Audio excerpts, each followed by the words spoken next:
Sa ngalan ng Ama at ng Anak at ng Espiritu Santo, Amen. ang pagpapala ng ating Panginoong Hesu Kristo, ang pag-ibig ng Diyos Ama, at ang makikipagkaisa ng Espiritu Santo, naway sumainyong lahat. At sumaiyo rin. Mga kapatid, aminin natin ang ating mga kasalanan upang tayo'y maging marapat gumanap sa banal na pagdiriwang. Inaamin ko sa makapangyarihang Diyos At sa inyo mga kapatid na lubha akong nagkasala sa isip, sa salita at sa gawa at sa aking pagkukulang. Kaya isinasamo ko sa mahal na Birheng Maria, sa lahat ng mga anghel at mga banal, at sa inyo mga kapatid, na ako'y panalangin sa Panginoong ating Diyos. Kaawaan tayo ng makapangyarihang Diyos, patawarin tayo sa ating mga kasalanan, at patnubayan tayo sa buhay na walang hanggan. Amen. Panginoon, kaawaan mo kami. Panginoon, kaawaan mo kami. Kristo, kaawaan mo kami. Kristo, kaawaan mo kami. Panginoon, kaawaan mo kami. Panginoon, kaawaan mo kami. Manalangin tayo. Ama naming makapangyarihan, kaming iyong mga kinupkop ay niloob mong maging mga anak sa liwanag mong kaloob. Huwag mong ipahintulot na sa katiwalian kami ay masangkot. Panatilihin mo kaming nagliliwanag sa iyong katapatang lubos na sumisikat. Sa pamamagitan ni Jesucristo kasama ng Espiritu Santo, magpasawalang hanggan. Amen.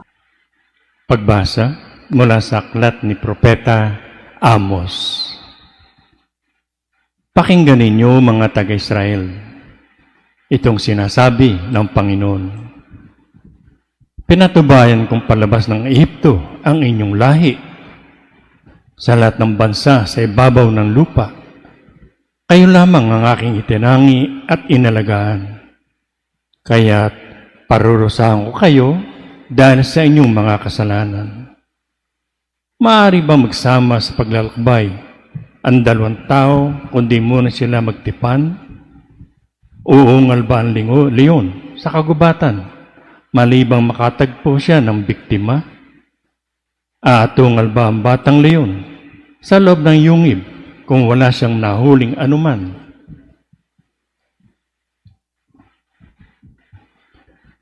Mabibitag ba ang isang ibon kung walang pain? Iigkas ba ang bitag kung walang huli? Maaari bang hindi sakmalin ng takot ang mga mamamayan kapag hinipan ng bantay lungsod ang trumpeta? Mangyayari ba ang isang lungsod, ang isang kahindik-hindik na bagay, maliban ito'y itulot ng Panginoon?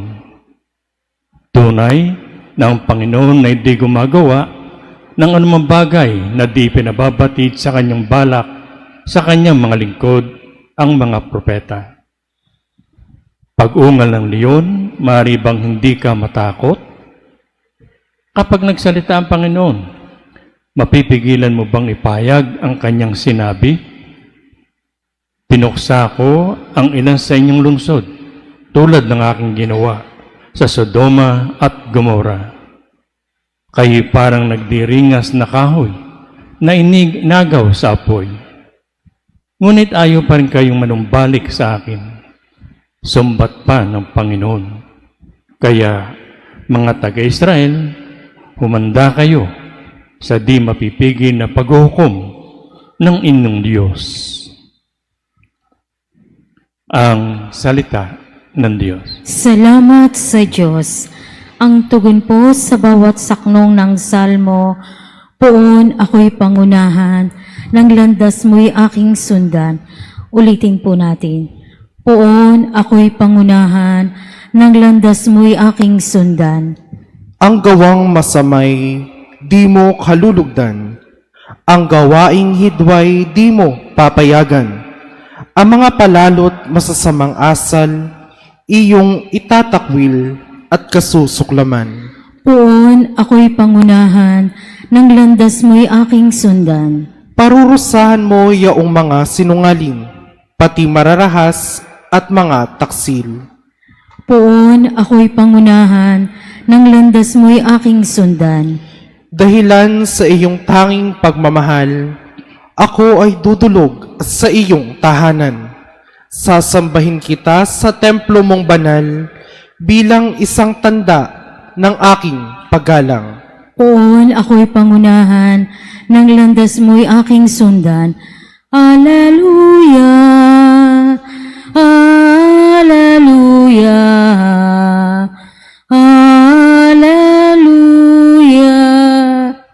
Poon, ikaw ang pag-asa, ang salita mo'y ligaya, pag-asa ko sa tuwina. Alleluia, Alleluia, Alleluia. Sumainyo ang Panginoon. At sumaiyo rin. Ang mabuting balita ng Panginoon ayon kay San Mateo. Papuri sa iyo, Panginoon. Noong panahong iyon, sumakay si Jesus sa bangka, kasama ang kanyang mga alagad. Bumugso sa lawa ang isang malakas na unos at halos matabunan ng mga alon ang bangka. Ngunit natutulog noon si Jesus. Kaya't nilapitan siya ng mga alagad at ginising. Panginoon, tulungan ninyo kami. Sabi nila, lulubog tayo. At sinabi niya sa kanila, ano't kayo'y natatakot? Napakaliit naman ng pananalig ninyo. Bumangon siya, sinaway ang hangin at ang dagat, at tumahimik ang mga ito. Namangha sila lahat at ang sabi, anong tao ito? Kahit ang hangin at ang dagat ay tumatalima sa kanya. Ang mabuting balita ng Panginoon. Pinupuri ka namin, Panginoong Heso Kristo. Isang magandang umaga po sa inyong lahat. Ngayon po ay Martes ng ika-13 linggo sa karaniwang panahon at sa ating Ebanghelyo narinig natin ang kwento at karanasan ng mga alagad na sila ay nakasakay sa isang bangka at halos matabunan na ng malalakas na alon ng kanilang bangka. Pero pakatandaan natin na naroroon si Jesus sa bangka at siya ay natutulog. So yung magkaibang reaksyon, no? Si Jesus, habang hinahampas sila ng alon, tulog. Samantalang ang mga alagad, gising, mulat at takot na baka sila lumubog. Nandoon si Jesus sa bangka, natutulog.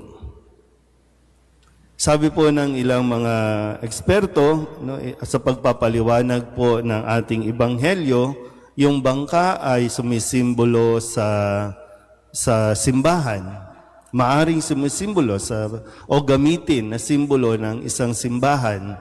Yung mga alagad, sila ang 12 alagad, sila yung mga Santo Papa, Obispo, mga pari o mga leader ng simbahan na maging sila ay nakaranas ng hagupit o nakaranas ng malakas na alon at maging sila ay natakot din.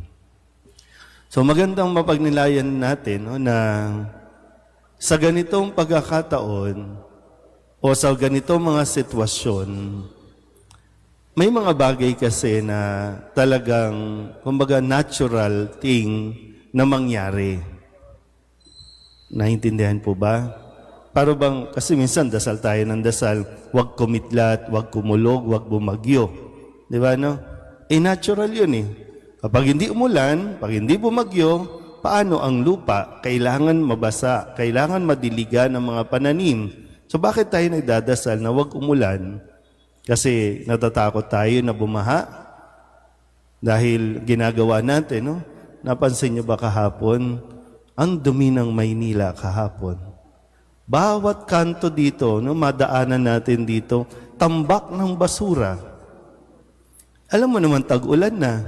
Tapos kapag umulan, sisisihin natin ang Diyos kapag nag-leptospirosis, nagkasakit. No? Lahat sisi sa Diyos. Para bang kapag nagkakaproblema, nadulot ng ating kapabayaan, hindi naman hindi pa ito natural way, no? Pero ang reaksyon natin, katulad ng mga alagad, kapag nagkakaproblema, natataranta tayo. Natatakot tayo. Pero ang sinasabi ni Kristo, manalig lang kayo. Kumalma.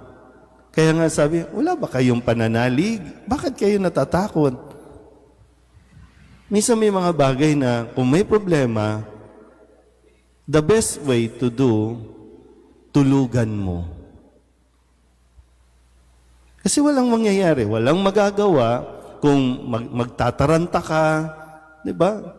Kung hindi ka matutulog, di ka kakain, hindi ka mapapahinga, walang maidudulot at walang maitutulong sa kasalukuyan mong nararanasan. Ang tendency, di ba? Pag may problema, magwala lalo, magalit lalo, imbis na magdasal, imbis na manalig sa Diyos. Kaya kahit sa mag-asawa, di ba? Pag nagkakaaway-away ang mag-asawa, anong ginagawa? Nagpapakalayo-layo, yun, pumapatol sa iba na akala nila masusolve ang problema. Pag nagkakaproblema, anong gagawin? Papasok sa isang bisyo. Nasusolve ba ang problema? Dinadagdagan lang natin ang problema. So, ang problema ba natin? Ang nararanasan ba natin ngayon? Ito ba ay natural? O ito ay dahil sa mga mali nating desisyon? Pero alinman sa dalawa, ang kinalalagyan mo ngayon, mas mainam, tulugan mo muna. Para kapag nakapahinga ka, paggising mo, mas maaliwalas na ang iyong utak, mas maayos na ang iyong pag-iisip, makakapagdesisyon ka na ng tama. Tandaan po ninyo, ha? Nasa bangka din si Jesus habang hinahampas ng alon ang kanilang sinasakyan, pero hindi natakot si Jesus.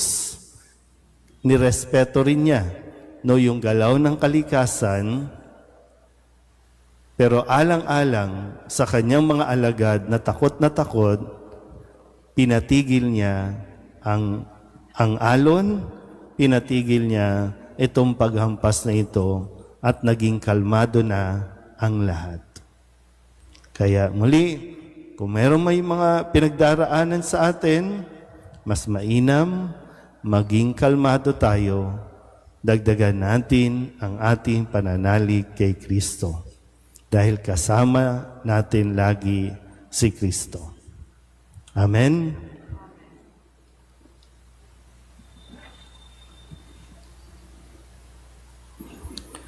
Sumusunod sa anak ng Diyos, maging ang hangin at alon. Mulat sa katotohanan ito, manalangin tayo ng may pananalig para sa katahimikan ng napakagulong mundo. Ang ating pong itutugon, Panginoon, dinggin mo ang aming panalangin. Panginoon, dinggin mo ang aming panalangin. Ang simbahan sa pamamagitan ng kanyang mga biyembro naway maging malakas sa pananampalataya, higit pa sa kanilang pagharap sa mga paghihirap at pagsubok sa ating panahon. Manalangin tayo sa Panginoon. Panginoon, dinggin mo ang aming panalangin. Ang mga naglalakbay sa karagatan, ang mga mandaragat, mga mangingisda, at yaong mga taong nagmumula ang kabuhayan sa karagatan, naway makadama ng kasiguraduhan at kaligtasan. Manalangin tayo sa Panginoon. Panginoon, dinggin mo ang aming panalangin. Ang mga nanghihina sa kanilang pananampalataya naway mapatatag sa pamamagitan ng tulong at suporta ng kanilang mga kaibigan. Manalangin tayo sa Panginoon. Panginoon, dinggin mo ang aming panalangin. Ang mga may kapansanan at mga nagdurusa sa matagal ng karamdaman, naway makatagpo ng kapayapaan kay Kristo, kay Kristong may kahariang magpagaling. Manalangin tayo sa Panginoon Panginoon, dinggin mo ang aming panalangin. upang mamayani ang kapayapaan sa gitnang silangan sa Ukraine at sa buong mundo at ipag-adya nawa ang sangkatauhan sa karahasan, kasakiman at pag-aabusong kapangyarihan na nagdudulot ng paghihirap at kamatayan sa marami. Manalangin tayo sa Panginoon. Panginoon, dinggin mo ang aming panalangin. Ang mga yumao naway makadama ng walang hanggang kapayapaan kay Kristo. Manalangin tayo sa Panginoon. Panginoon, dinggin mo ang aming panalangin. Idulog din natin sa Panginoon ang ating mga personal na kahilingan, mga panalangin para sa ating mga pamilya, kasama din ang mga kahilingan ng lahat ng mga nanonood sa online. At ang lahat ng mga misang pasasalamat, special na intensyon, agarang paggaling ng mga may sakit at ang mga kaluluwa na iniling na ipagdasal sa misang ito.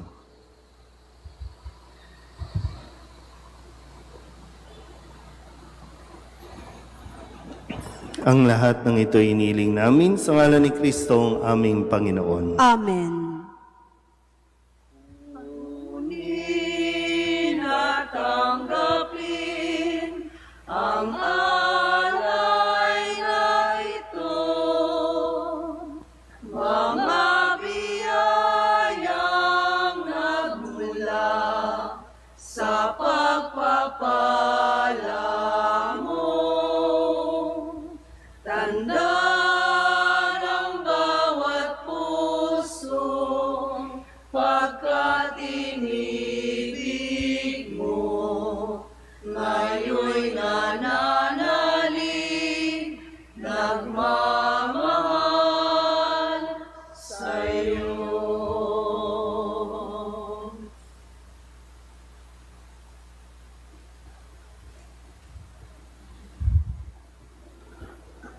Manalangin kayo mga kabatid upang paghahain natin ang kalugdan ng Diyos amang makapangyarihan. Tanggapin nawa ng Panginoon itong paghahain sa iyong mga kamay, sa kapurihan niya at karangalan, sa ating kapakinabangan, at sa buong sambayanan niyang banal. Ama naming lumikha, kami iyong pinapagindapat gumanap sa pagdiriwang ng paghahain ng iyong pagliligtas.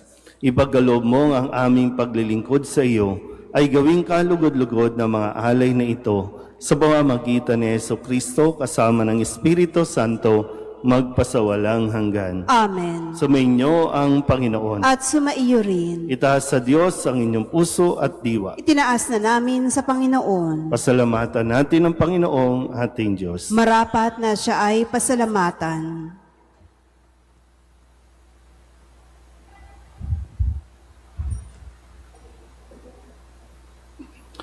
Ama naming makapangyarihan, tunay ngang marapat na ikaw ay aming pasalamatan.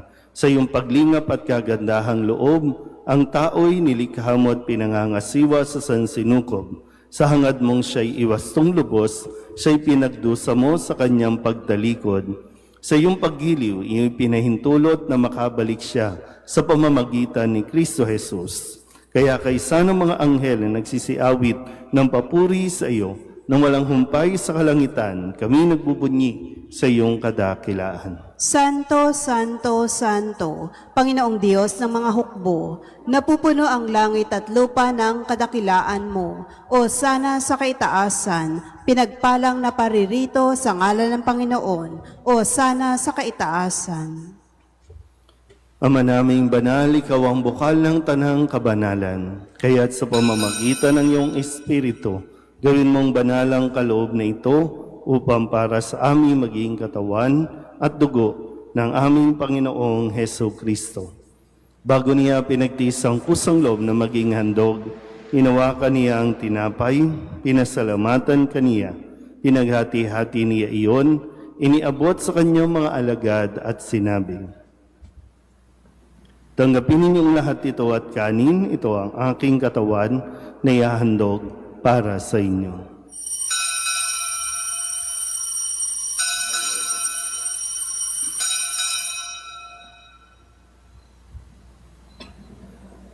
Gayun din naman nung matapos ang hapunan, hinawakan niya ang kalis, muli kaniyang pinasalamatan.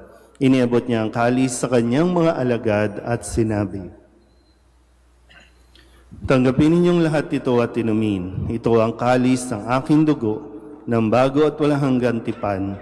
Ang aking dugo na ibubuhos para sa inyo at para sa lahat sa ikapagpapatawad ng mga kasalanan. Gawin ninyo ito sa pag-alaala sa akin."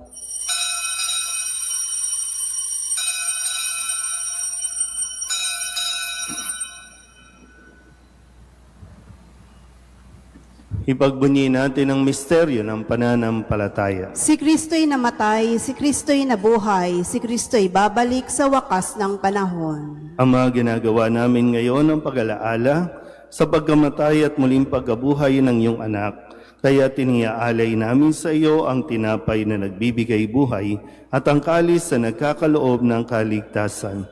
Kami nagpapasalamat dahil kami iyong minarapat na tumayo sa harap mo para maglingkod sa iyo. Isinasamo namin kami magsasalo-salo sa katawan at dugo ni Kristo ay mabuklod sa pagkakaisa sa pamamagitan ng Espiritu Santo. Ama, lingapin mo ang iyong simbahang laganap sa buong daigdig. Puspusin mo kami sa pag-ibig kaysa ni Leon na aming Papa at ni Jose na aming obispo at ng tanang kaparian. Halalahanin mo rin ang mga kapatid naming nahimlay na may pag-asang sila'y muling mabubuhay, gayon din ang lahat ng mga pumanaw. Kawaan mo sila at patuloyin sa iyong kaliwanagan. Kawaan mo at pagindapating kaming lahat na makasalo sa iyong buhay na walang wakas. Kaysa ng mahal na Birheng Maria na ina ng Diyos, ng kabiyak ng puso niyang San Jose, kaysa ng mga apostol at ng lahat ng mga banal na namuhay dito sa daigdig ng kalugod-lugod sa iyo, may pagdiwang nawa namin ang pagpupuri sa ikararangal mo sa pamamagitan ng iyong anak na aming Panginoong Heso Kristo. Sa pamamagitan ni Kristo, kasama niya at sa Kanya, ang lahat ng parangal at papuri ay sa iyo, Diyos amang makapangyarihan, kasama ng Espiritu Santo, magpasawalang hanggan.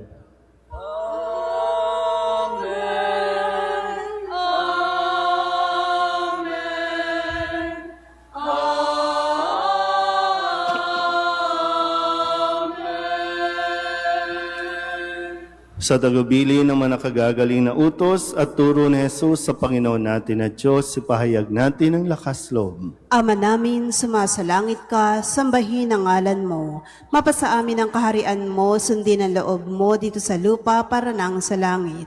Bigyan mo kami ngayon ng aming kakanin sa araw-araw at patawarin mo kami sa aming mga sala para na pagpapatawad namin sa nagkakasala sa amin. At huwag mo kaming ipahintulot sa tukso at iadya mo kami sa lahat ng masama.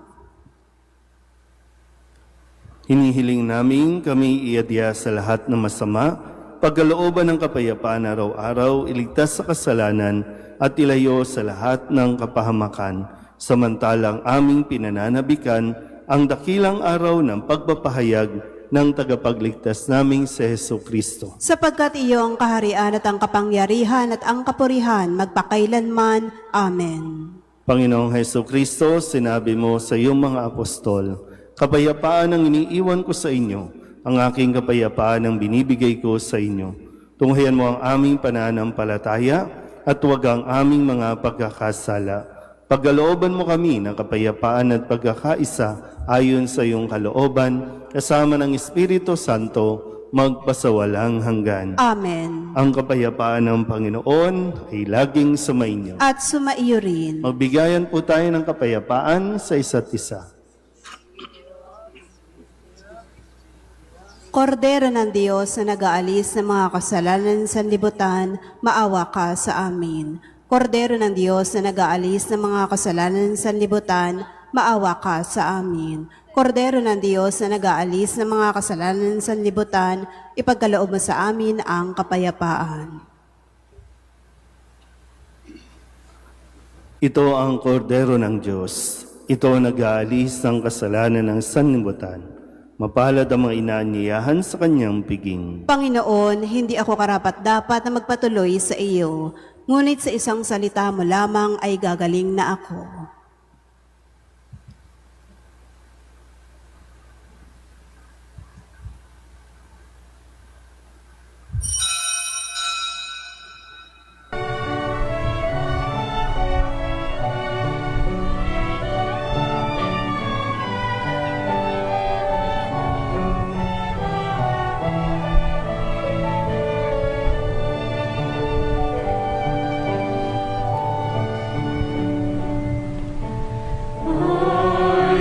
Listen to the Lord, will listen to the voice of His people, serve them with all my heart. I will listen to His words and call upon the Lord for His people to live in faith and truth and in love.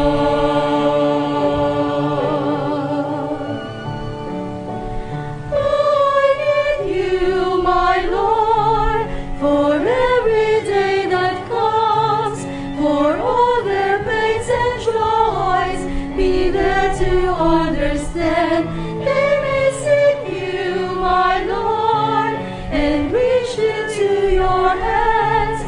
May you comfort their sorrows and heal their wounded hearts.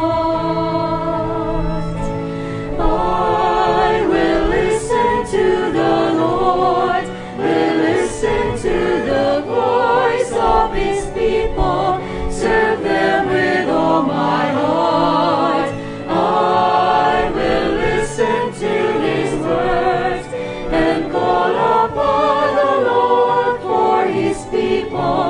To live in faith and truth and in love.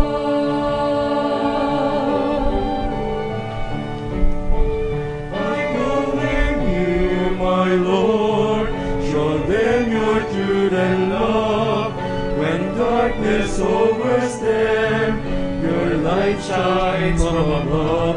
I will be there, my Lord, to lead at your command. Together at one table, feed them the bread of love. I will listen to the Lord, will listen to the voice of His people, serve them with all my heart. I will listen to His words and call upon the Lord for His people to live in faith and truth and in love. There I go to seek the lost and suffering, bind their wounds and bring them to your care. Oh Lord, I know that you're with them, embracing once again. Your love is all I bear.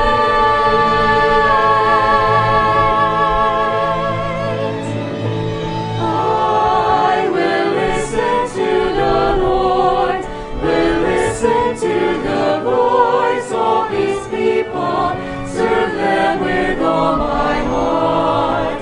I will listen to His words and call upon the Lord for His people to live in faith and truth and in love.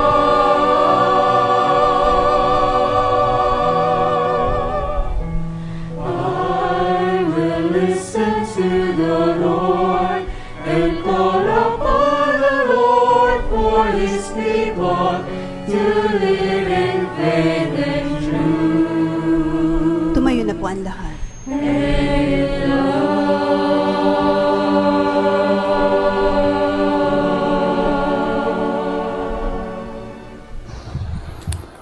Manalangin tayo.